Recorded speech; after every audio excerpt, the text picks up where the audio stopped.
Isaac Newton. 1. The Mathematician. He was born in a small farm at Woolsthorpe, in the county of Lincoln, on December 25, 1642, Old Style, the year in which Galileo died. Cultural, like economic leadership, was passing from the south to the north. At birth he was so small that, his mother later told him, he might have been put into a quart mug, and so weak that no one thought he would live beyond a few days. As his father had died some months earlier, the boy was brought up by his mother and an uncle. At 12 he was sent to the public school at Grantham. He did not do well there. He was reported as idle and inattentive, neglecting prescribed studies for subjects that appealed to him, and giving much time to mechanical contrivances like sundials, water wheels, and homemade clocks.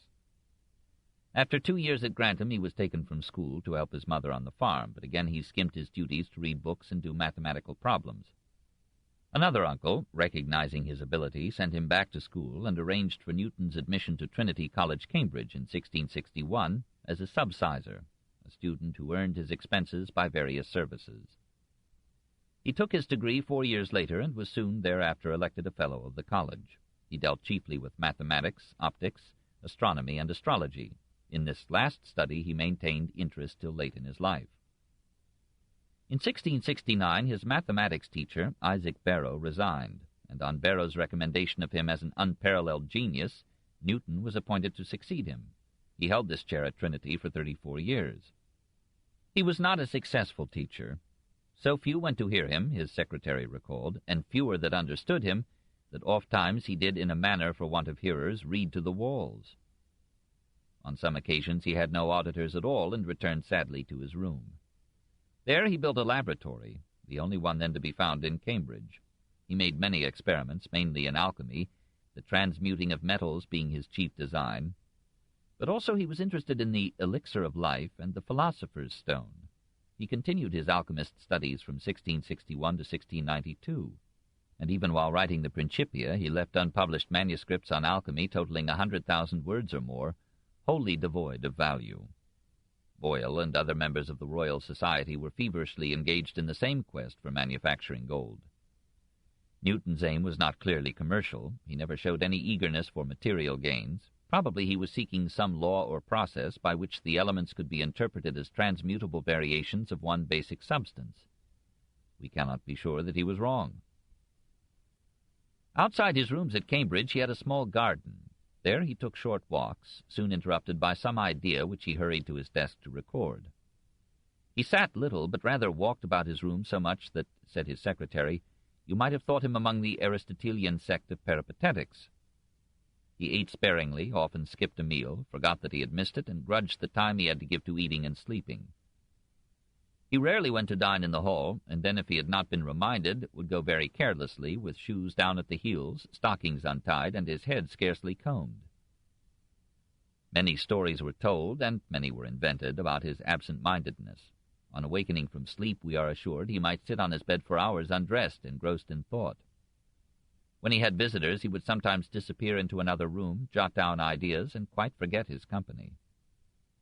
During those 35 years at Cambridge, he was a monk of science. He drew up rules of philosophizing, that is, of scientific method and research. He rejected the rules which Descartes in his Discours had set up as a priori principles from which all major truths were to be derived by deduction. When Newton said, I do not invent hypotheses, he meant that he offered no theories as to anything beyond observation of phenomena. So he would hazard no guess as to the nature of gravitation, but would only describe its behavior and formulate its laws. He did not pretend to avoid hypotheses as cues to experiments. On the contrary, his laboratory was devoted to testing 1,000 ideas and possibilities, and his record was littered with hypotheses tried and rejected. Nor did he repudiate deduction. He merely insisted that it should start from facts and lead to principles. His method was to conceive possible solutions of a problem, work out their mathematical implications, and test these by computation and experiment. The whole burden of natural philosophy, he wrote, seems to consist in this, from the phenomena of motions to investigate the forces of nature, and then from these forces to demonstrate the other phenomena. He was a compound of mathematics and imagination, and no one can understand him who does not possess both.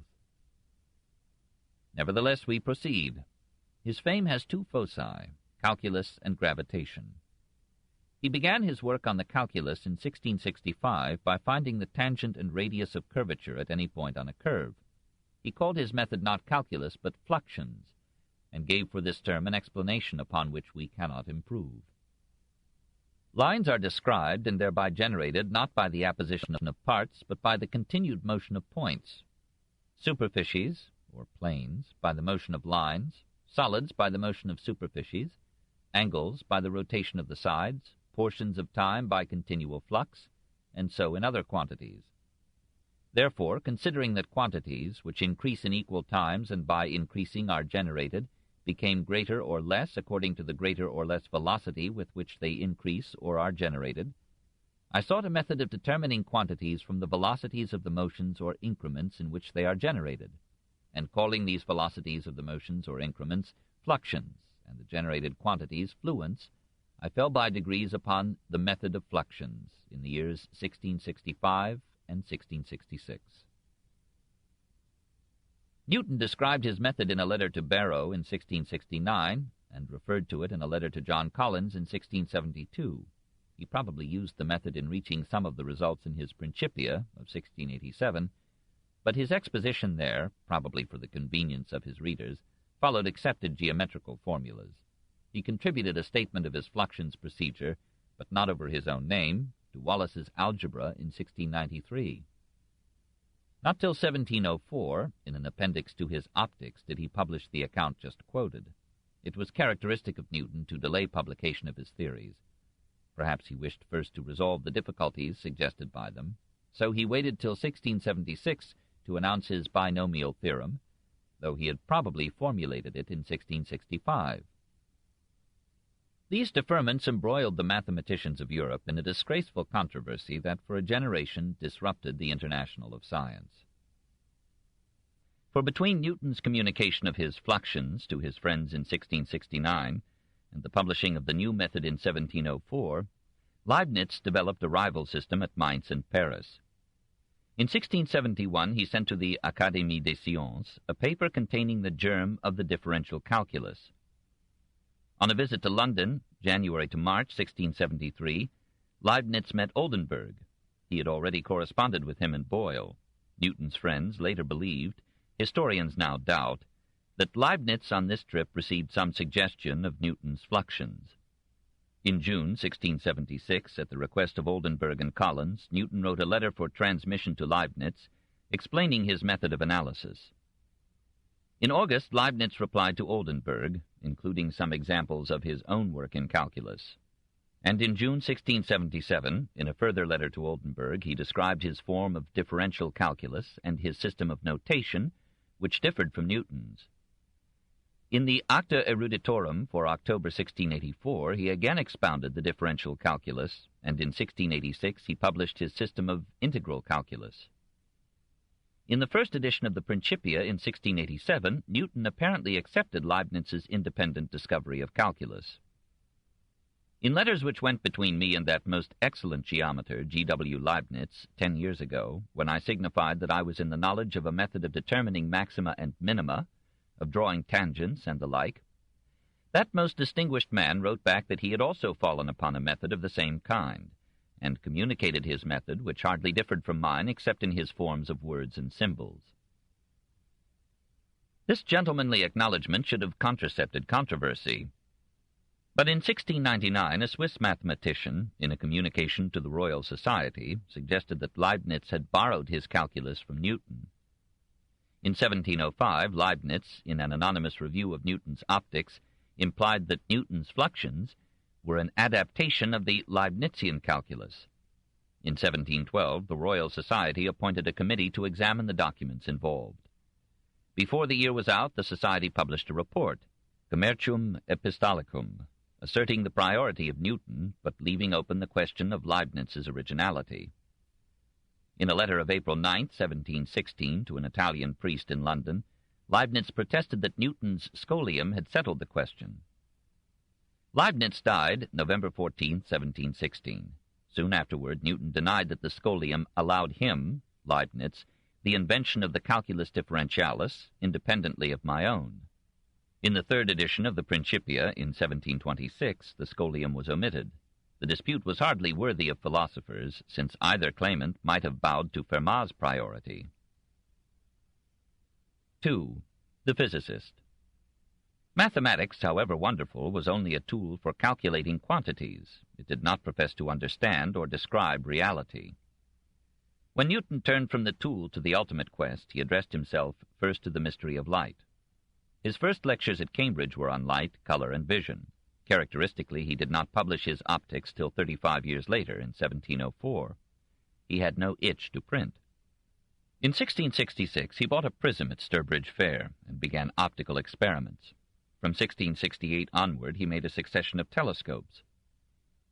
Hoping to avoid some defects persisting in the refracting telescope, he made with his own hands a reflecting telescope, on theorems set forth by Mersenne in 1639 and James Gregory in 1662, and presented it to the Royal Society at its request in 1671. On January 11, 1672, he was elected to membership in the Society. Even before making telescopes, he had reached in 1666 one of his basic discoveries, that white light, or sunlight, is not simple or homogeneous, but is a compound of red, orange, yellow, green, blue, indigo, and violet. When he passed a small ray of sunlight through a transparent prism, he found that the apparently monochrome light divided into all these colors of the rainbow, that each component color emerged from the prism at its own specific angle or degree or refraction, and that the colors arranged themselves in a row of bands forming a continuous spectrum, with red at one end and violet at the other. Later investigators showed that various substances, when made luminous by burning, gave different spectra. By comparing these spectra with one made by a given star, it became possible to analyze in some degree the star's chemical constituents. Still more delicate observations of a star's spectrum indicated its approximate rate of motion toward or from the Earth, and from these calculations the distance of the star was theoretically deduced. Newton's revelation of the composition of light and its refraction in the spectrum has therefore had almost cosmic consequences in astronomy. Hardly foreseeing these results, but feeling, as he wrote to Oldenburg, that he had made the oddest if not the most considerable detection which hath hitherto been made in the operations of nature, Newton sent to the Royal Society early in 1672 a paper entitled New Theory about Light and Colors. It was read to the members on February 8th and aroused a controversy that crossed the Channel to the continent. Hooke had described in his Micrographia in 1664 an experiment similar to Newton's with the prism. He had not deduced from it a successful theory of color, but he felt slighted by Newton's ignoring his priority, and he joined with other members of the Society in criticizing Newton's conclusions. The dispute lingered on for 3 years.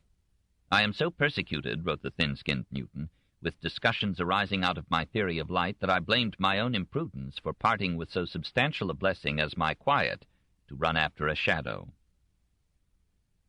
For a time he was inclined to resolutely bid adieu to philosophy eternally, except what I do for my own satisfaction. Another point of controversy with Hooke concerned the medium through which light is transmitted. Hooke had adopted Huygens's theory that light traveled on the waves of an ether. Newton argued that such a theory could not explain why light traveled in straight lines.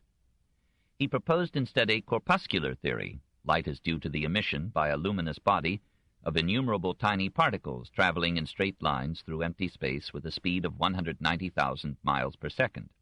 He rejected ether as a medium of light, but later accepted it as a medium of gravitational force. Newton gathered his discussions of light into the Optics of 1704. Significantly, it was written in English. The Principia was in Latin, and was addressed to readers of quick wit and understanding not yet versed in optics. At the end of the book he listed 31 queries for further consideration. Query 1 suggested prophetically, "Do not bodies act upon light at a distance, and by their action bend its rays? And is not this action strongest at the least distance?" Compare this with page 88 of Einstein's Relativity, published in 1900. And query 30, "Why may not nature change bodies into light, and light into bodies?" 3. The Genealogy of Gravitation.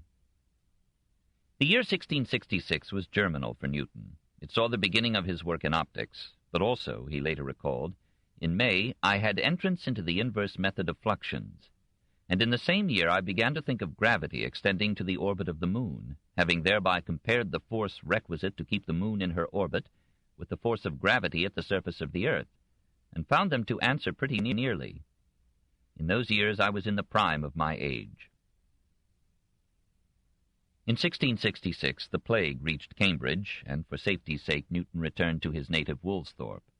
At this point we come upon a pretty story, wrote Voltaire in his Philosophie de Newton in 1738. One day in the year 1666, Newton then retired to the country, seeing some fruit fall from a tree, as I was told by his niece, Madame Conduit, fell into a profound meditation upon the cause which draws all bodies in a line which, if prolonged, would pass very nearly through the center of the earth. This is the oldest known mention of the apple story. It does not appear in Newton's early biographers, nor in his own account of how he came to the idea of universal gravitation. It is now generally regarded as a legend. More likely is another story in Voltaire, that when a stranger asked Newton how he had discovered the laws of gravitation, he replied, "By thinking of them without ceasing." It is fairly clear that by 1666 Newton had calculated the force of attraction holding the planets in their orbits as varying inversely with the square of their distance from the sun. But he could not as yet reconcile the theory with his mathematical reckonings. He laid it aside and published nothing about it for the next 18 years. The idea of interstellar gravitation was by no means original with Newton. Some 15th century astronomers thought that the heavens exert a force upon the earth like that of the magnet upon iron, and that since the earth is equally attracted from every direction, it remains suspended in the sum total of all these forces. Gilbert's De Magnete, from 1600, had set many minds thinking about the magnetic influences surrounding every body, and he himself had written, in a work that would be published in 1651, 48 years after his death, "The force which emanates from the moon reaches to the earth, and in like manner the magnetic virtue of the earth pervades the region of the moon. Both correspond and conspire by the joint action of both, according to a proportion and conformity of motions, but the earth has more effect in consequence of its superior mass." Ismailis Bouillard, in his Astronomia Philolaica, from 1645, had held that the mutual attraction of the planets varies inversely as the square of the distance between them. Alfonso Borelli, in Theories of the Medicean Planets in 1666, held that every planet and satellite revolves round some principal globe of the universe as a fountain of virtue, or force, which so draws and holds them that they cannot by any means be separated from it, but are compelled to follow it wherever it goes, in constant and continuous revolutions.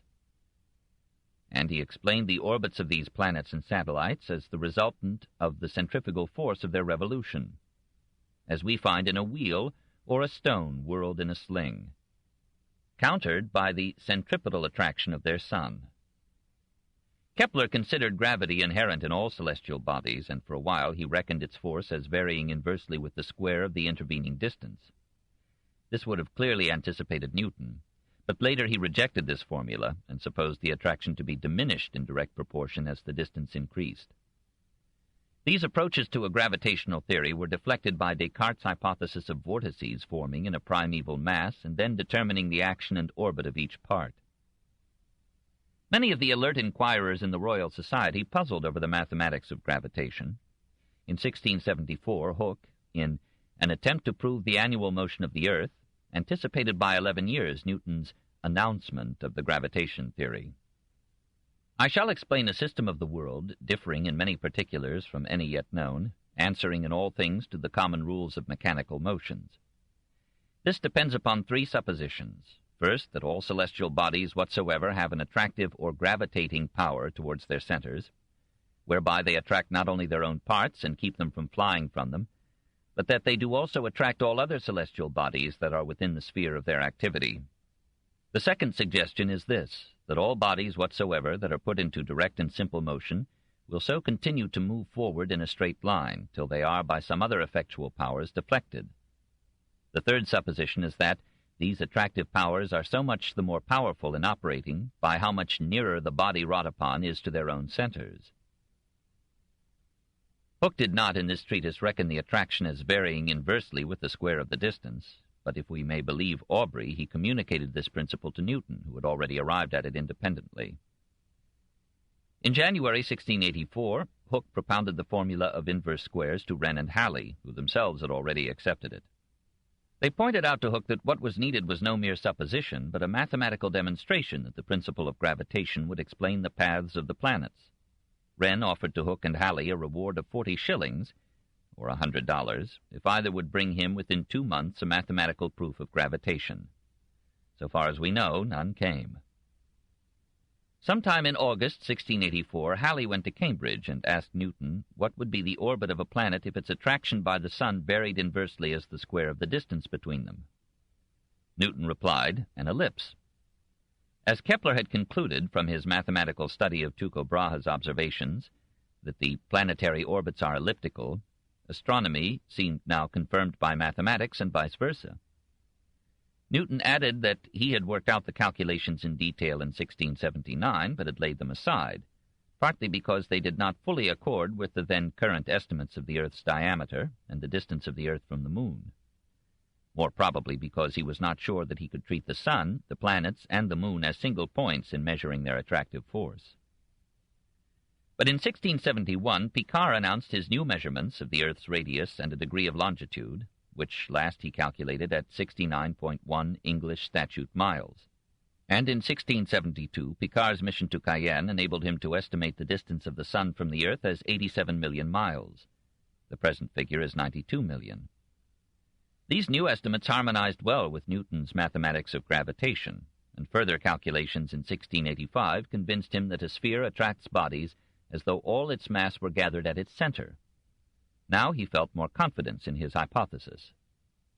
He compared the rate of fall in a stone dropped to the Earth with the rate at which the Moon would fall toward the Earth if the gravitational pull of the Earth upon the Moon diminished with the square of the distance between them. He found that his results agreed with the latest astronomical data. He concluded that the force making the stone fall and the force drawing the Moon toward the Earth, despite the Moon's centrifugal impetus, were one and the same. His achievement lay in applying this conclusion to all bodies in space, in conceiving all the heavenly bodies as bound in a mesh of gravitational influences, and in showing how his mathematical and mechanical calculations tallied with the observations of the astronomers, and especially with Kepler's planetary laws. Newton worked out his calculations anew and communicated them to Halley in November 1684. Recognizing their importance, Halley urged him to submit them to the Royal Society. He complied by sending the Society a treatise, Propositiones de Motu, in February 1685, which summarized his views on motion and gravitation.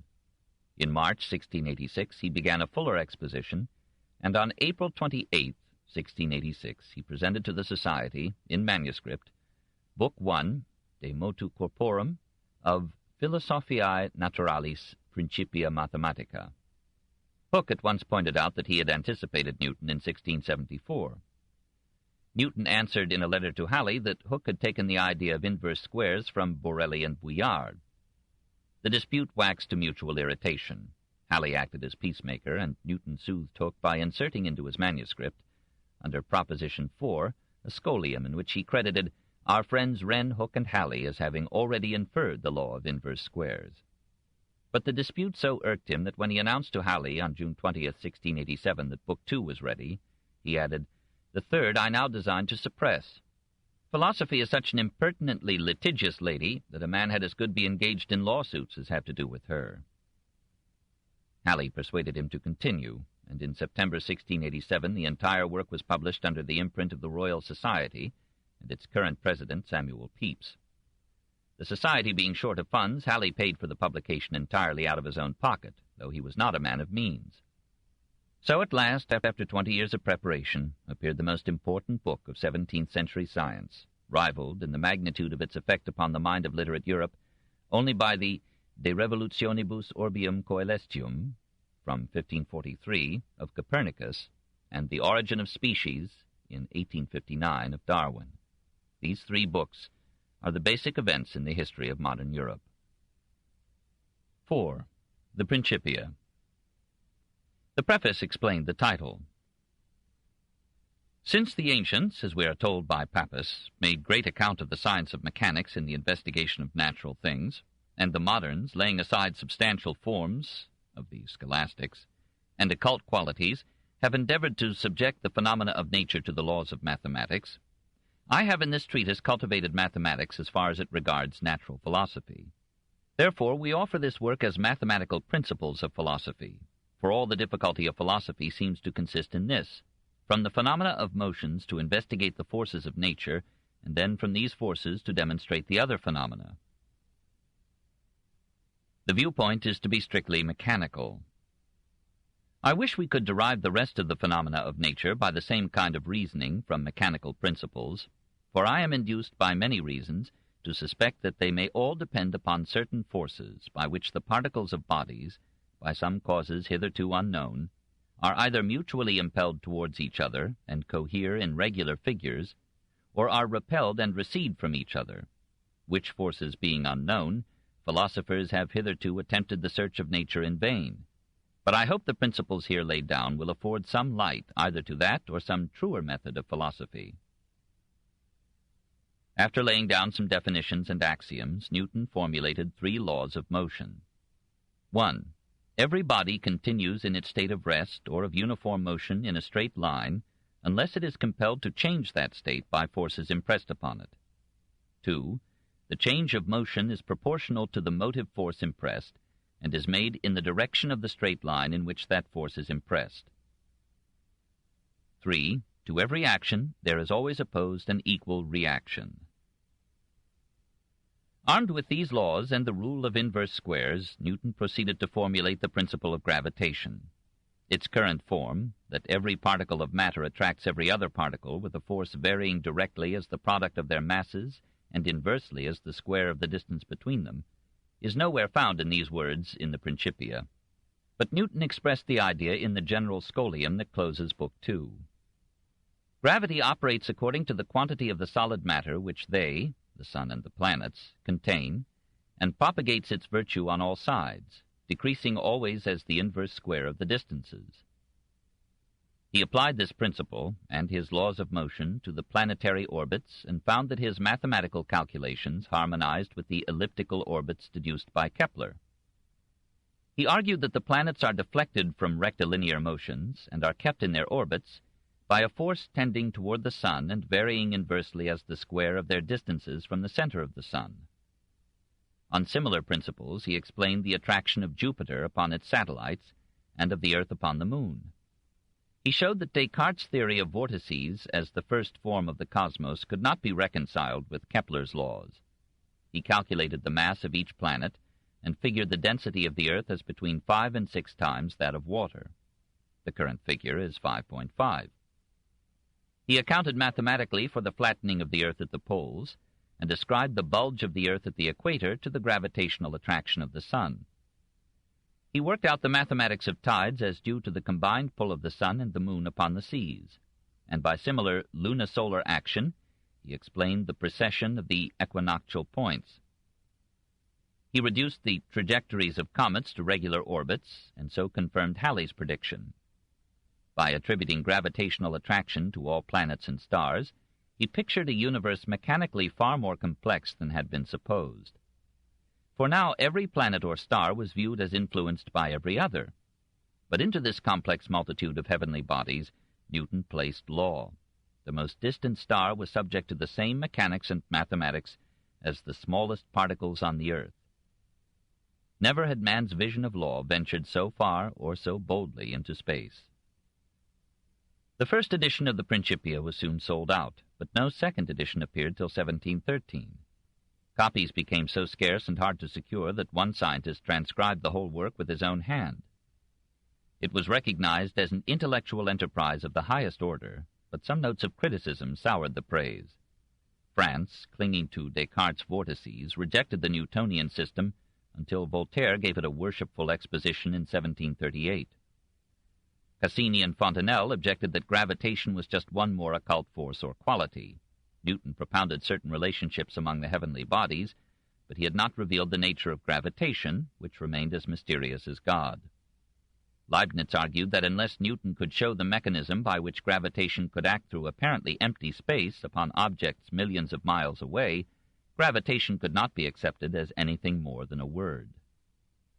Even in England, the new theory was not readily received.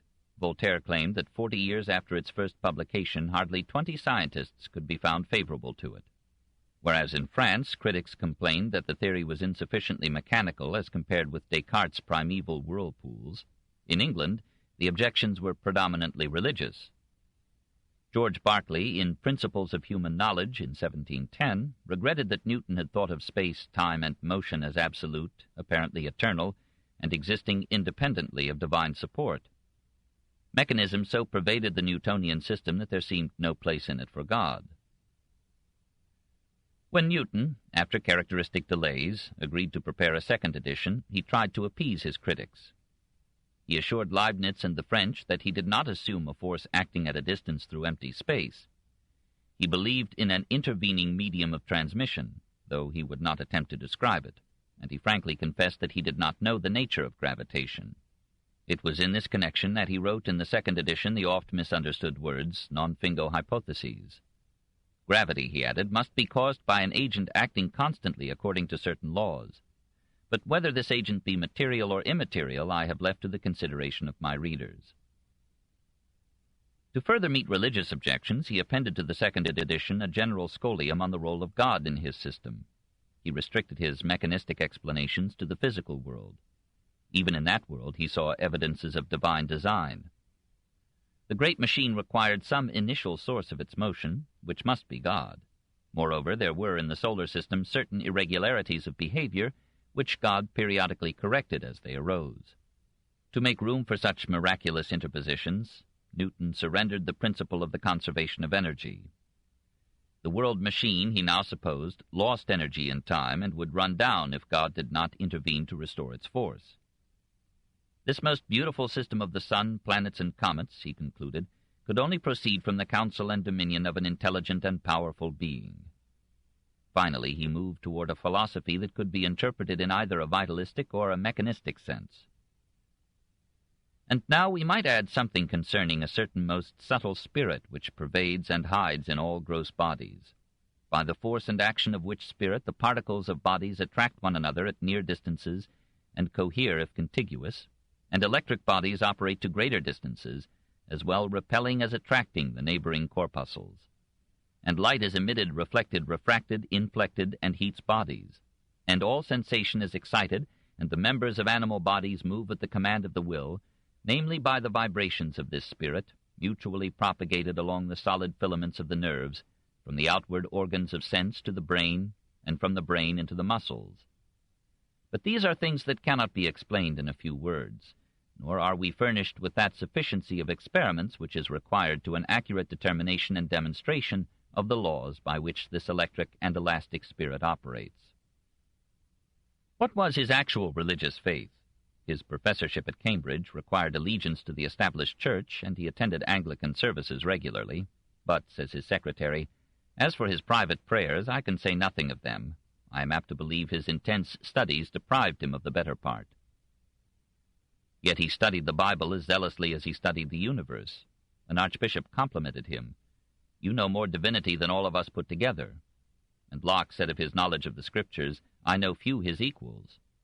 He left theological writings greater in bulk than all his scientific works.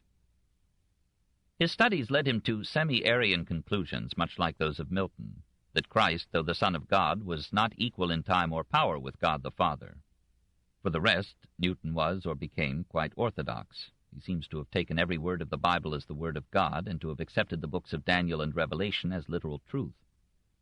The greatest scientist of his age was a mystic who lovingly copied out large passages from Jacob Boehme, who asked Locke to discuss with him the meaning of the white horse in the Apocalypse. He encouraged his friend John Craig to write Theologiae Christianae Principia Mathematica in 1699, which sought to prove mathematically the date of Christ's second coming and the ratio between the highest attainable earthly happiness and the believer's rewarding bliss in paradise. He wrote a commentary on the Apocalypse and argued that the Antichrist therein predicted was the Pope of Rome. Newton's mind was a mixture of Galileo's mechanics and Kepler's laws with Burma's theology. We shall not soon see his like again. 5. Evening. He was in another sense an anomalous mixture, a man apparently absorbed in mathematical and mystical theory, and yet possessed of practical ability and common sense. In 1687 he was chosen by the University of Cambridge to go with others and protest to James II the king's attempt to have the university admit a Benedictine monk to a degree without taking the usual oaths impossible to a Catholic. The mission failed to dissuade the king, but the university must have approved Newton's conduct of it, for he was chosen member for Cambridge in the Parliament of 1689. He served till the dissolution in 1690, and was re-elected in 1701, but he took no memorable part in politics. His career was interrupted in 1692 by 2 years of physical and mental illness. He addressed to Pepys and Locke letters complaining of sleeplessness and melancholia, expressing fears of persecution, and mourning that he had lost the former consistency of his mind. On September 16, 1693, he wrote to Locke, "Sir, being of opinion that you endeavored to embroil me with women and by other means, I was so much affected that when one told me you were sickly and would not live, I answered 'twere better if you were dead. I desire you to forgive me for this uncharitableness, for I am now satisfied that what you have done is just, and I beg your pardon for having hard thoughts of you for it, and for representing that you struck at the root of morality in a principle you laid down in your book of ideas, and designed to pursue in another book, and that I took you for a hobbist. I beg your pardon also for saying or thinking that there was a design to sell me an office or to embroil me. I am your most humble and unfortunate servant, Isaac Newton." Pepys, in a letter of September 26, 1693, mentioned a discomposure in head or mind, evidenced by a message he had received from Newton.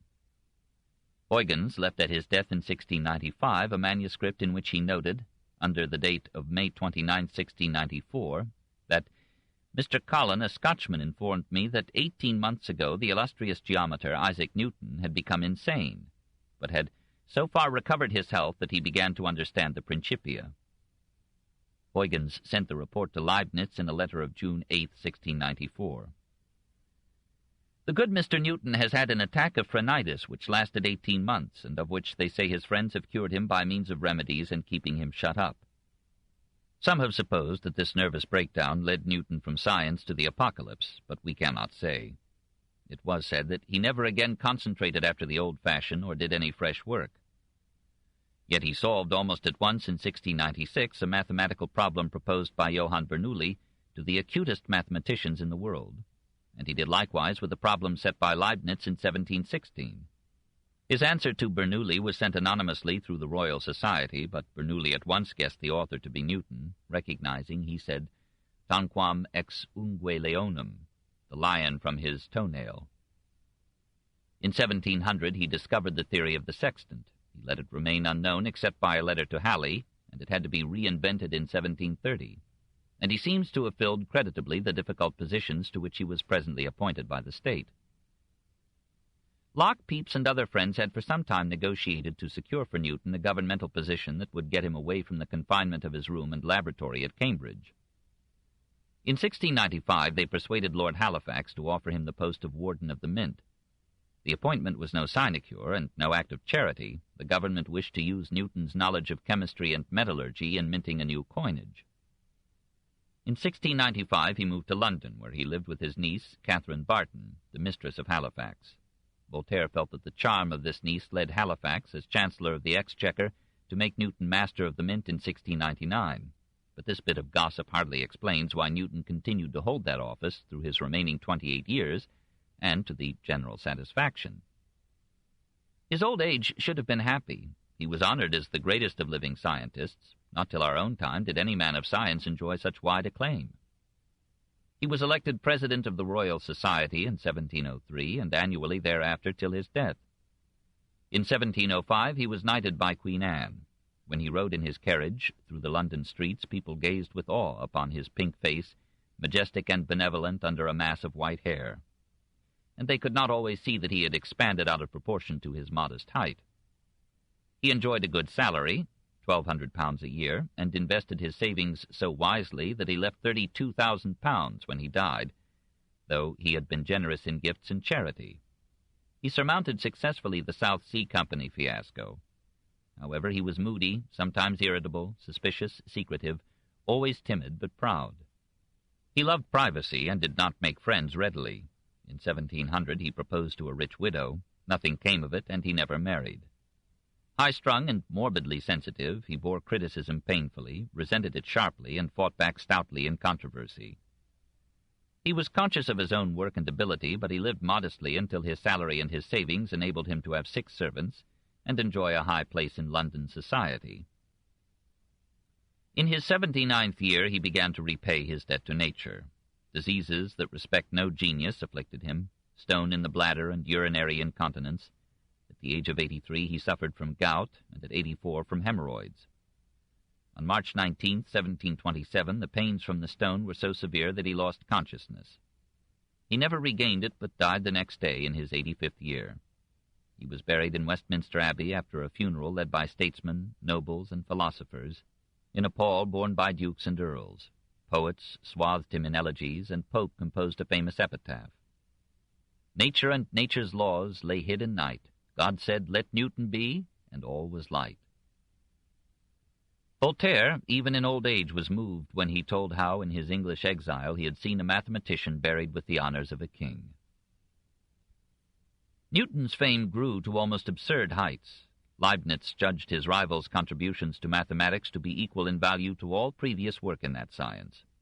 Hume considered Newton the greatest and rarest genius that ever rose for the adornment and instruction of the species, and Voltaire modestly agreed.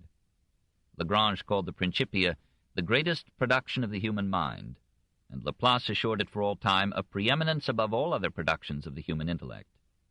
Newton, he added, was the most fortunate of men, for there is only one universe and one ultimate principle in it, and Newton discovered that principle. Such judgments are precarious, for truth, even in science, wilts like a flower. If we rank the greatness of a man by the least subjective test, the spread and duration of his influence, Newton can be compared only with the founders of world religions and pivotal philosophies.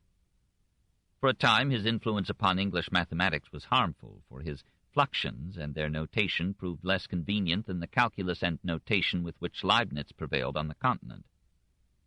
For a century, his corpuscular theory of light seems to have impeded the progress of optics, though some students now find much help in Newton's view. In mechanics, his work has proved endlessly creative.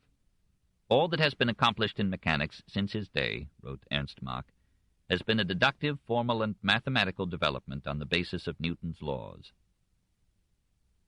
Theologians at first feared the influence of the Principia on religion, but Bentley's Boyle lectures in 1692, encouraged by Newton, turned the new world view to the support of faith by stressing the apparent unity, order, and grandeur of the universe as evidences of the wisdom, power, and majesty of God. However, the same Newtonian system was accepted by the deists as strengthening their replacement of the Christian theology with a simple acceptance of one God, or even their identification of God with nature and her laws.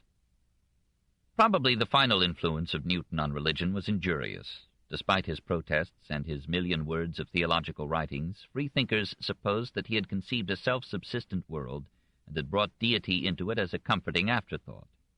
In France especially, Newton's cosmology, though presented deistically by Voltaire, encouraged the mechanistic atheism of many philosophes. Between the decline of the Cartesian cosmogony in France, circa 1740, and the rise of relativity theories and quantum mechanics in the 20th century, Newton's system of the world met no serious challenge, and seemed to be verified by every advance or discovery in physics or astronomy.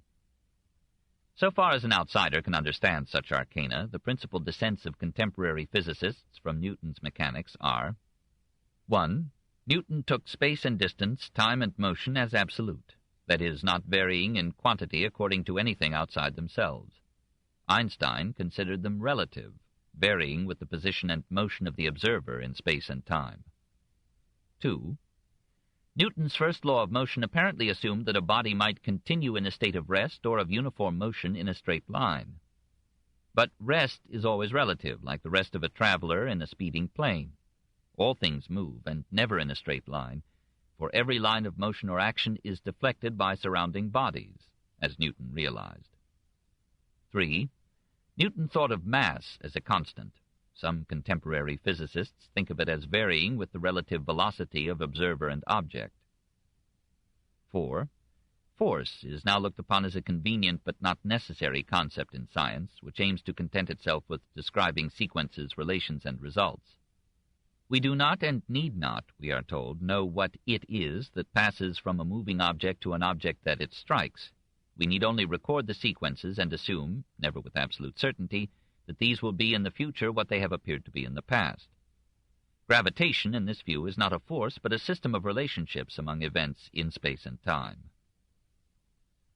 It is a consolation to learn that these and other emanations of Newton's mechanics are of importance only in fields, such as electromagnetic phenomena, where particles seem to move with a speed approaching the velocity of light. Elsewhere, the divergence between the old physics and the new may be safely ignored. Philosophers, cured of certainty by history, may still retain a humble skepticism about contemporary ideas, including their own. They will sense a fluent relativity in relativity formulas, and they will remind all delvers in atoms and stars of Newton's own final estimate of his epical achievement. I do not know what I may appear to the world, but to myself I seem to have been only like a boy playing on the seashore, and diverting himself in now and then finding a smoother pebble or a prettier shell than ordinary, while the great ocean of truth lay all undiscovered before me.